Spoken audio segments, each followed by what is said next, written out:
सह नौ भुनक्तु सह वीर्यं करवावहै तेजस्विनावधीतमस्तु मा विद्विषावहै। ओम शांति शांति शांति। शंकरं शंकराचार्यं केशवं बादरायणं सूत्रभाष्य कृतो वन्दे भगवन्तौ पुनः पुनः। ईश्वरो गुरुरात्मेति मूर्तिभेद विभागिने व्योमवद् व्याप्तदेहाय दक्षिणामूर्तये नमः। ओम शांति शांति शांति।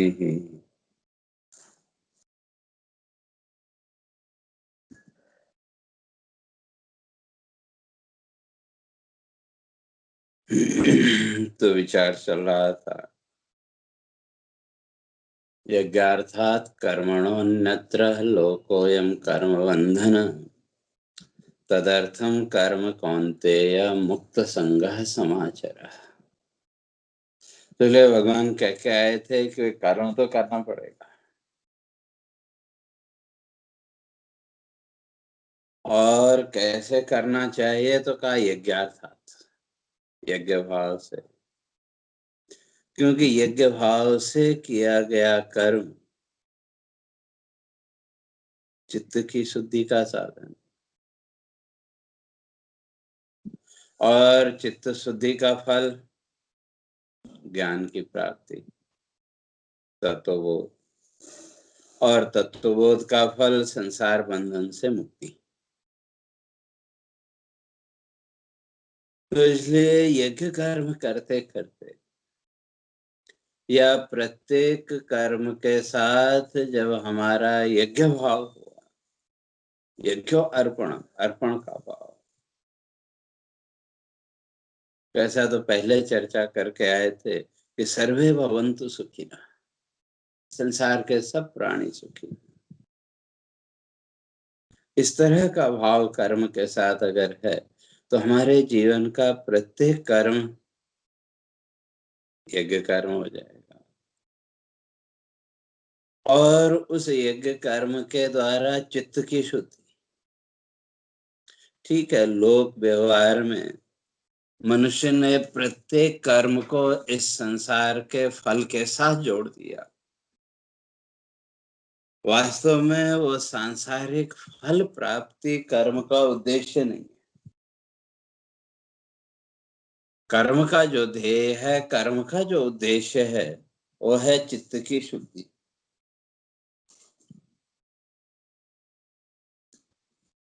तो वो जो यज्ञ कर्म है, वो चित्त शुद्धि का जब साधन बना, तो उसके फलस्वरूप व्यक्ति के अंदर धीरे धीरे ज्ञान भी प्रकट होगा। और कल इस बात की चर्चा कर रहे थे कि ज्ञान के 7 भूमिकाएं मानी है, अर्थात 7 सीढ़ियां हैं। तो उसमें पहला है शुभेच्छा। कल चर्चा करके आए थे शुरू के 3, शुभेच्छा, सुविचारणा, तनुमानशा। तो इसलिए वो यज्ञ कर्म करते करते मुक्त संग, जो साधक है वो इस संसार के आसक्ति से ऊपर उठ जाएगा, संसार आसक्ति मुक्त मुक्त हो जाएगा। तो कैसे मुक्त होगा? तो पहला कहा शुभेच्छा, उसके अंदर शुभ की इच्छा, आत्म कल्याण की इच्छा जागृत होगी। तो कैसे? तो उसके लिए महर्षि कहते हैं नित्यानित्य वस्तु विवेक। चित्त शुद्धि का पहला जो फल है ज्ञान की ओर, वो है शुभेच्छा, अर्थात नित्यानित्य वस्तु विवेक, नित्य और अनित्य वस्तु का विवेक। विवेकार खाली ये जान लेना पर्याप्त नहीं, बल्कि पृथक्करण सामर्थ्य, नित्य और अनित्य इन दोनों को अलग अलग करने की सामर्थ्य उसके अंदर आए। अभी पूरी तरह नहीं है, लेकिन वो चिंतन उसके अंदर जागृत होगा, और वो चिंतन फिर क्या करेगा, कहते हैं यह अमूत्र फल विराग। यह माने इस संसार में, अमूत्र स्वर्ग यहाँ, और स्वर्ग के जो फलों की आकांक्षा अभी तक, फलों की इच्छा अभी तक हमारे मन में बैठी हुई है, उस फल से उसके अंदर वैराग्य का भाव आएगा। क्यों? कि कर्म और कर्म फल की अनित्यता का ज्ञान, पुण्य कर्म करते करते और कर्म और कर्म फल की अनित्यता का बोध, तो ये एक अपूर्वता व्यक्ति के अंदर आई।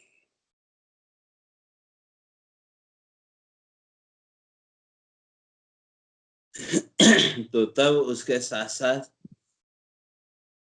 सम दम श्रद्धा तितिक्षा आदि ये जो साधन बताए हमारे ऋषियों ने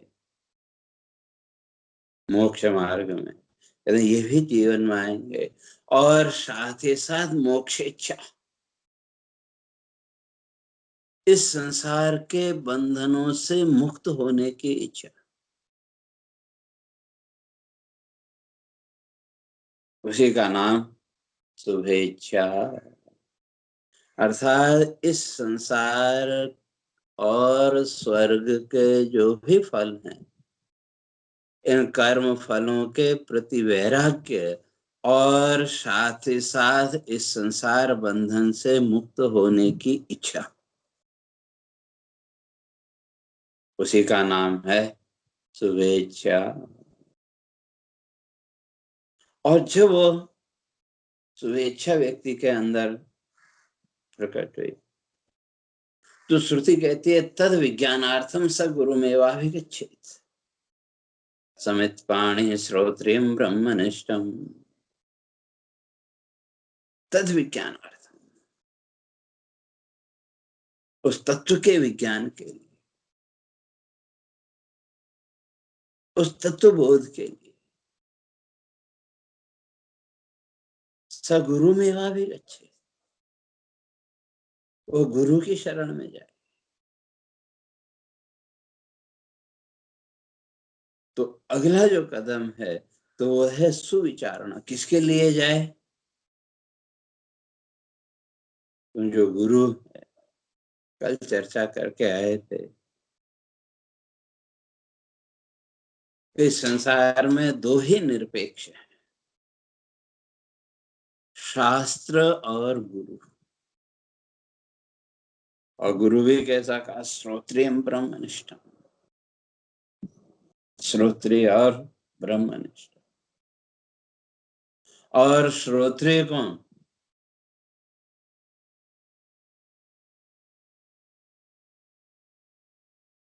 तो उसका लक्षण शास्त्रकार कहते हैं, जन्मना ब्राह्मणों के विद्याभ्यासात् द्विज उच्यते। जन्मना ब्राह्मणों के, जन्म के द्वारा उसको ब्राह्मण समझो, अर्थात जन्म से ही जिसको वो ज्ञान के संस्कार मिले। संस्कारात् द्विज उच्यते, और जो संस्कार हैं, उन संस्कारों के द्वारा द्विज। और विद्याभ्यासात् भवेद विप्र, और जब उसने विद्या का अभ्यास किया, शास्त्रों का अभ्यास किया, तो उसके द्वारा भवेद विप्र त्रिभिः श्रोत्रिय उच्यते। और जो श्रोत्रिय, वहां जहां तीनों, ब्राह्मणत्व, द्विजत्व, विप्रत्व, इन तीन गुणों से जो विशेष, अर्थात विद्याभ्यास भी है, ज्ञान भी है, और उसके संस्कार भी सात्विक हैं, और जन्म के संस्कार भी सात्विक। तो ऐसे जो तत्ववेत्ता महापुरुष हैं, इसलिए श्रोत्रियम ब्रह्मनिष्ठ कहते हैं, फिर उसकी जो निष्ठा है वो संसार के प्रति नहीं होगी, ब्रह्म के प्रति, परमात्मा के प्रति। ऐसे ब्रह्मनिष्ठ जो गुरु हैं, उनकी शरण में जाके ततो गुरु श्रुत्य वेदांत वाक्य विचार, तो वहां जाकर के फिर वेदांत वाक्य विचार है, वेदांत का विचार, शास्त्रों का विचार, जो तत्व है उस तत्व का विचार।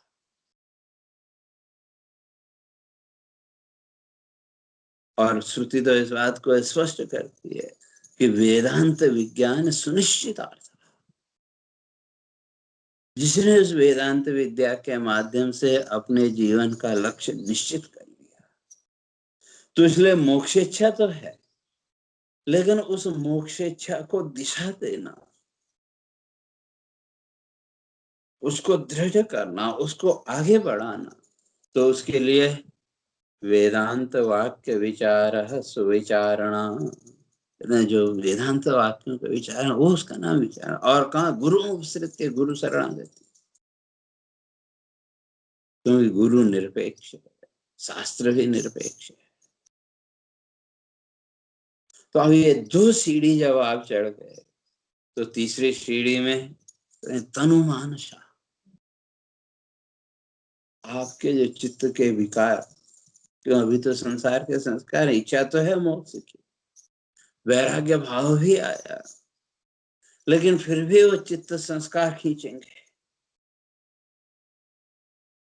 तो अगर जीवन का विश्लेषण हम करके देखते हैं, मोक्षेच्छा भी है,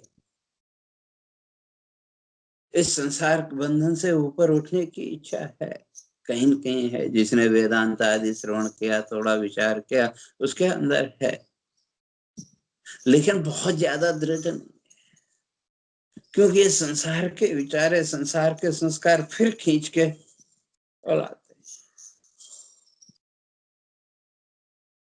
और तो बड़े बड़े जो ज्ञानी हैं, तत्वज्ञ हैं, शास्त्रकार कहते हैं ये पूर्व संस्कार जो चित्त में पड़े हुए हैं, वो तो उनको भी विक्षेप तो पैदा करेंगे, लेकिन तनु मानसा, धीरे धीरे वो जो साधक है, अब ये शुभेच्छा और सुविचारणा के बल पर वो क्या करेगा, क्लेश तनु करण, तो चित्त के जो विक्षेप हैं, जो क्लेश हैं, वो धीरे धीरे विचार के द्वारा तनु करणार्थम पतले होते जाएंगे, कम होते जाएंगे। तो ये तीन जो साधना है, शुभेच्छा, सुविचारणा और तनुमानसा, ये तो करना पड़ेगा, तो जीवन यज्ञ हो जाएगा। और अगर भौतिक जगत के लिए यज्ञ करते, भौतिक फलों की प्राप्ति के लिए किया, तो वो बंधन का कारण है, वो बंधन का कारण बनेगा। तो इसलिए तो ये तीन जो, ये साधन रूपम, ये साधन है, और ये जागृत अवस्था उच्यते, जागृत अवस्था में ही संभव है। सुविचारणा, शुभेच्छा, सुविचारणा और तनुमानसा, ये जागृत अवस्था में ही संभव है, क्योंकि जागृत काल में आप स्वतंत्र हैं,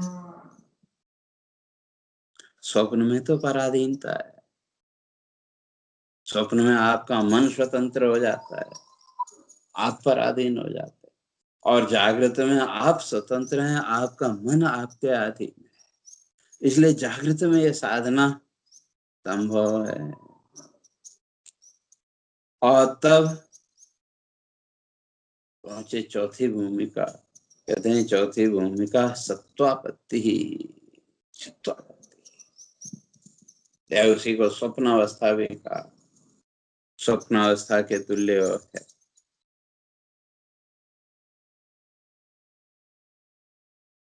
सत्व के साथ, तो अर्थात साधना करते करते जब जागृत काल में आपने 3 साधनाएं पूरी कर ली, शुभेच्छा, सुविचारणा, तनु मानसा, मन के जो विक्षेप थे उनको भी आपने अब धीरे धीरे चिंतन के द्वारा वो दूर कर दिया, तो आप कहाँ पहुंच गए? स्वप्न जैसी स्थिति में। अर्थात अब ये सारा दृश्य प्रपंच, सारा संसार आपको स्वप्नवत प्रतीत होने लगेगा।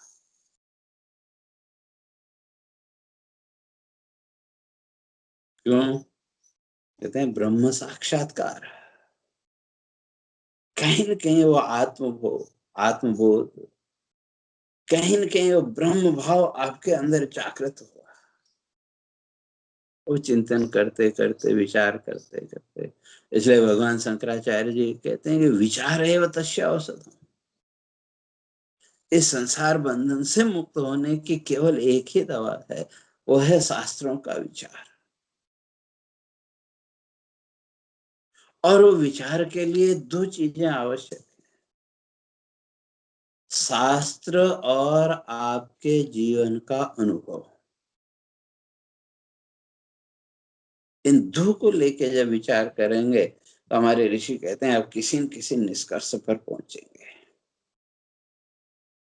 तो यहाँ तक आते आते ये 3 साधनाएं जागृत में जब आपने पूरी की, तो सत्वापत्ति, वो जो परम सत्य है, उस परम सत्य के साथ आपका संपर्क, उस परम सत्य के साथ आपका जुड़ाव होने लगा। और उस अवस्था में अब ये जो जागृत जगत है, जो ये संसार, जिस संसार को अभी तक हम सच्चा मान रहे थे, स्वप्नवत प्रतीयते, तो अब स्वप्न की तरह इसकी प्रतीति होने लगेगी। और जब उससे आगे ऊपर उठे तो कहते हैं आगे जो 3 है, असंशक्ति, पदार्था भावनी और तुर्यगा, ये जीवन मुक्ति की अवस्थाएं हैं। तो असंशक्ति,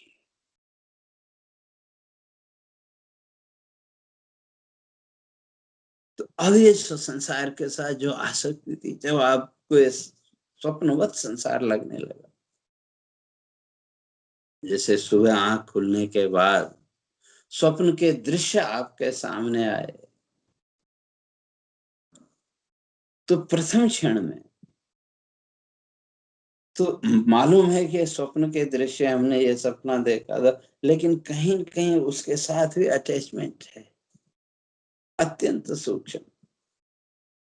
लेकिन थोड़ी देर बाद असंशक्ति, वो जो स्वप्न दृश्य थे उनके साथ वो आपकी कोई आसक्ति नहीं रही, वो केवल आपके लिए दृश्य मात्र रहे।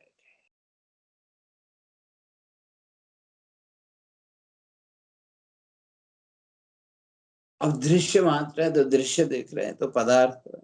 लेकिन उससे भी जब आगे बढ़े तो कहते हैं पदार्था भाविनी। इसलिए ये दोनों जो अवस्थाएं हैं, सविकल्प और निर्विकल्प समाधि के साथ इनकी तुलना की, तो जो असंशक्ति है वो सविकल्प समाधि है। अब आपका तो कोई संकल्प नहीं, लेकिन दूसरे के संकल्प से फिर संसार में आना पड़ सकता।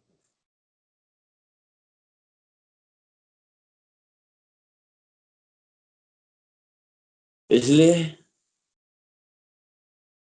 तो जो सविकल्प समाधि है वो थोड़ी देर की है, जितनी देर का आपने संकल्प किया।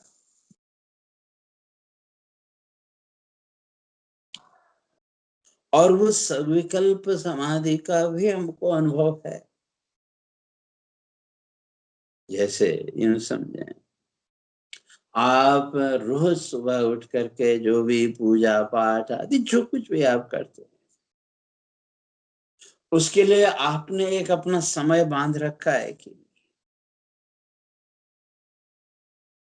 जो भी आधा घंटा 1 घंटा एक समय आपने बांध रखा,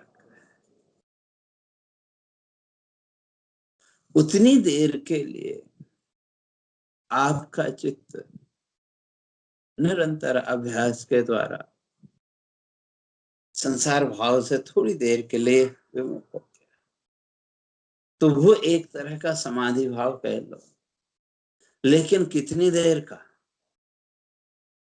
जहां वो आपका समय पूरा हुआ, अनुभव किया होगा, जो भी आप नियमित पूजा पाठ आदि जो कुछ भी करते, तो वो जो दैनिक क्रिया थी आपकी, अगर किसी दिन 2 मिनट पहले आपकी पूरी हो गई,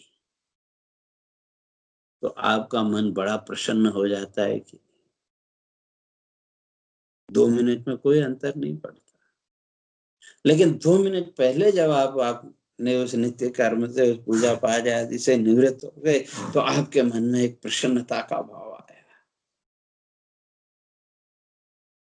और किसी दिन अगर थोड़ा लेट हो गए, तो जो आपका समय है, वो समय पूरा होते ही आपके मन का विक्षेप आरंभ हो जाता है कि नहीं? तो इसी तरह से सविकल्प समाधि की जो अवस्था है, वो जो सविकल्प समाधि की अवस्था है, तो वहां तो व्यक्ति अपने संकल्प के आधार पर रहेगा और स्वयं वो व्युत्थान, और फिर वहां से वो अपने आप ही वो बाहर आ जाएगा। लेकिन उसमें भी असंशक्ति है, संसार के साथ उतनी देर के लिए उसका कोई अटैचमेंट नहीं रहा, उतनी देर के लिए कोई आसक्ति उसके जीवन में नहीं रही, एक तरह से संसार भाव से वो अलग हट गया। लेकिन वो संकल्प की अवधि पूरी होते ही फिर वो इस संसार भाव में आ जाए। लेकिन वो भी नहीं हुआ, उससे आगे जब बढ़े तो कहते हैं पदार्था भाविनी। तो वो जो ज्ञान की प्रक्रिया आगे बढ़ते बढ़ते, तो निर्विकल्प समाधि की अवस्था, पदार्था भाविनी। तो अब उस निर्विकल्प समाधि की अवस्था में तो कोई दूसरा तो, आप तो नहीं उठेंगे, लेकिन दूसरे के विक्षेप से संभव है आपको उठना पड़े। इसलिए सुसुप्तावस्था कहते हैं, जो पदार्थ भावनी है, वो गाढ़ सुसुप्ति, असंशक्ति सामान्य सुसुप्ति, और पदार्थ भावनी गाढ़ सुसुप्ति।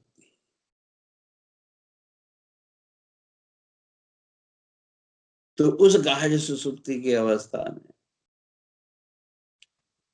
पर प्रयत्नान्व्युत्थित, दूसरे के प्रयत्न से उसका विक्षेप संभव है। लेकिन जब तुरेगा तुरीय अवस्था में आप पहुंचे, तो कहते फिर वहां से तो आनंद रूपता, आत्मानंद की अनुभूति, फिर वहां से विचलन नहीं हो। तो आगे की ये 4 अवस्थाएं ये क्रमिक गति से आती आएंगी। जैसे सोने के लिए जब आप बिस्तर में गए, तो निद्रा या गाढ़ सुसुप्ति के लिए क्या करना पड़ता है? उसके लिए हमें कोई प्रयत्न नहीं करना पड़ता, वो एक क्रम है। लेकिन उससे पहले बिस्तरे में गए, हाथ पैर ढीला छोड़ दिया, मन की जो वृत्तियां थी उनको भी पीछे छोड़ा, तो ये तो हमको करना पड़ेगा। और ये सब जागृत में ही संभव। इसलिए शुरू की जो 3 अवस्थाएं हैं, शुभेच्छा, सुविचारणा, तनुमानसा, ये जागृत कालीन है।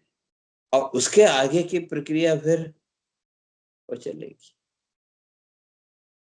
तो इसलिए कहते हैं ये ज्ञान की भूमिका है। तो वो जो चित्त शुद्धि यज्ञ कर्म के द्वारा जो चित्त शुद्धि हुई, वो धीरे धीरे हमको इस ज्ञान की प्रक्रिया में आगे लेके जाए। इसलिए उस चित्त की शुद्धि के लिए इस ज्ञान की प्रक्रिया के द्वारा आगे बढ़ते हुए वो तुरीय अवस्था, वो तुर्य का स्वस्वरूपावस्थान, अपने स्वरूप में जो स्थिति है, उस स्वरूप स्थिति तक पहुंचने के लिए मुक्त संग। तो तब आप कहेंगे फिर जब स्वरूपावस्था हो गई तो वहां फिर व्यक्ति रहेगा कैसे? कहते हैं ये दैहिक व्यवहार तो वहां चलेगा, प्रकृति करेगी, लेकिन वो जो साधक है उसका उसमें अपना कोई संकल्प उसमें है नहीं, परमेश्वर प्रेरित है, वो तो ईश्वर प्रेरित, अर्थात वो जो उसका प्रारब्ध भोग है शरीर का, उस शरीर के प्रारब्ध के अनुसार प्रकृति उससे सब कुछ करवाएगी, जीवन का व्यवहार भी करवाएगी, लेकिन उसका उससे कुछ लेना देना है नहीं, वो तो निरंतर उस आत्म भाव में मग्न है। तो उस आत्म भाव तक पहुंचने के लिए ज्ञान चाहिए, और उस ज्ञान की स्थिति तक पहुंचने के लिए चित्त शुद्धि, और चित्त शुद्धि के लिए कर्म। इसलिए भगवान कह के आए कर्म ज्यायो या कर्मण, कर्म न करने की अपेक्षा कर्म श्रेष्ठ है, क्यों ये कर्म ही आपको उस ज्ञान की स्थिति तक ले जाए। इसलिए तदर्थम कर्म कौनते, तदर्थम, तो फिर किसके लिए कर्म करना है? यह गुरु कर्म किसके लिए, उसके पीछे ध्येय क्या हो? ये चित्त की शुद्धि, चित्त शुद्धि द्वारा ज्ञान प्राप्ति, और तदर्थम कर्म कौनते, इसलिए भगवान कहते हैं उसके लिए तुम कर्म करो। कैसे? मुक्त संगः समाचर, वहां आसक्ति नहीं होनी चाहिए, आसक्ति से रहित होकर के अपना कर्तव्य समझ करके तुम अपने जीवन के कर्मों का पालन करो, अर्थात कर्म फल संग वर्जित, कर्म फलासक्ति से मुक्त होकर के तुम कर्म करो, तो वो आपको उस ज्ञान की स्थिति तक ले जाएगा। तो कहते हैं फिर ये यज्ञ कर्म ही जरूरी है क्या? कहते हैं हाँ जरूरी है। तो उसी को आगे स्पष्ट करते हैं, सह यज्ञ प्रजा सृष्ट्वा पुरोवाच प्रजापति अनेन प्रसविष्यध्वम् एष वोस्त्विष्ट काम दुःख। कहते हैं कि भाई ये मेरी बात भगवान कह रहे, मैं अपनी बात नहीं कह रहा, पुरोवाच प्रजापति, प्रजापति ब्रह्मा कहते हैं, वो भी इस बात को कहते हैं कि सह यज्ञ प्रजा सृष्टा, ये जितना भी संसार का सृजन है, ये सारा संसार का सृजन, इस संसार का निर्माण भी सह यज्ञ, उस यज्ञ भाव से लेकर के,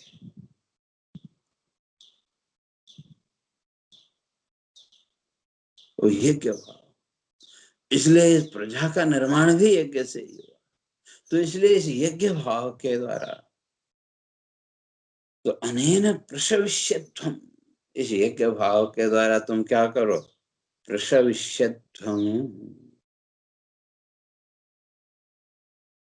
संसार में भी रहना है तो उस यज्ञ भाव से रहो, और इस यज्ञ के द्वारा ही प्रसविष्यध्वम्, अपने वो जो आत्मज्ञान रूपी जो संपत्ति है, उस संपत्ति को भी तुम बढ़ाओ। एष वोस्त्विष्ट काम दुःख, तो ये जो है, तो तुम्हारे अंदर जो कामना है, संसार की जो भी कामना है, उन संपूर्ण कामनाओं से, उस संपूर्ण इच्छाओं के बंधन से ये यज्ञ कर्म ही आपको मुक्त कर सकता है। तो कैसे? तो उसकी चर्चा क्रमशः आगे करेंगे। हरे ओम पूर्णमदः पूर्णमिदं पूर्णात् पूर्णमुदच्यते पूर्णस्य पूर्णमादाय पूर्णमेवावशिष्यते।